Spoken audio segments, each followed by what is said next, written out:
Muhammad's treatment of his wife, Sauda. You really want me to get depressed tonight, I see. Now, Sam, Sauda's one of Muhammad's wives, and he's supposed to treat all his wives fairly, right? Precisely. That's so mandatory. We're going to see some amazing treatment of this woman. What do the sources say, Sam? Well, let me actually give you the Quran verse that was, quote-unquote, sent down or revealed in connection with Sauda bint Zam'ah and how Muhammad treated her.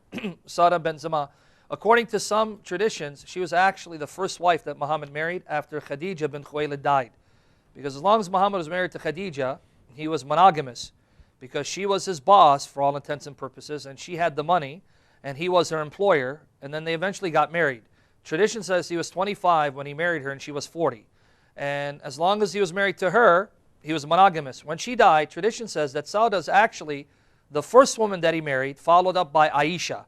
These were the two women, the first two women that Muhammad married after Khadija died, and eventually Muhammad had about 11 wives before he died. Now, according to chapter 4, verse 128, women are given the following advice if they fear, right, that their husbands will desert them. This is the advice given to women who fear desertion on the part of their husbands, that their husbands will desert them, abandon them. Chapter 4, verse 128. And if a woman fears ill usage or desertion on the part of her husband, there is no blame on them if they effect a reconciliation between them. And reconciliation is better. There's no blame if they try to reconcile the situation so the husband doesn't abandon the wife. And avarice has been made to be present in the people's minds. And if you do good to others and guard against evil, then surely Allah is aware of what you do. What people do not realize is that this passage was composed in reference to Sauda bint Zam'ah, who feared that Muhammad was going to divorce her because she was old and no longer attractive. And another hadith says she was actually fat. And I'm not making fun of her. I'm the last person to be making fun of fat people, right? This is actually, Aisha said she was This is in the hadith, and I'm going to read it. But let me read to you Tafsir Ibn Kathir. Now, who's Tafsir Ibn Kathir? Or this Tafsir is written by who? Ibn Kathir. And you can read this online by going to www. The letter Q, the word tafsir, Q-Tafsir, Tafsir.com. See what Ibn Kathir says about chapter 4, verse 128. Let me read this. Making peace is better than separation. An example of such peace can be felt in the story of Sauda bint Zam'ah, who when she became aged, the Prophet wanted to divorce her, but she made peace with him by offering the night he used to spend with her to Aisha, so that he would keep her. Did you see what happened here? Muhammad wanted to divorce her because she became old, she became aged. She made a deal with Muhammad, look, don't divorce me, keep me as your wife, but you don't have to visit me on the day of visitation, because according to tradition, Muhammad assigned a specific day to each one of his 11 wives. Later on, there were 9, because 2 had died. And so she said, look, let's say Thursday was her day. You don't need to visit me anymore on Thursday.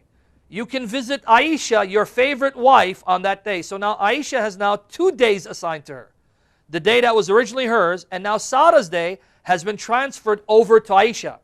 Now remember, if Muhammad is a prophet of mercy, what would we expect Muhammad to do? No, Sauda, don't worry about it. I'm going to continue to visit you.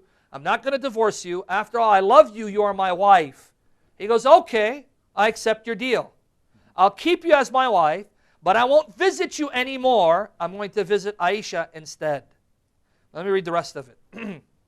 Abu Dawood al-Taylisi recorded that Ibn Abbas said, Sauda feared that the Messenger of Allah might divorce her, and she said, O Messenger of Allah, do not divorce me.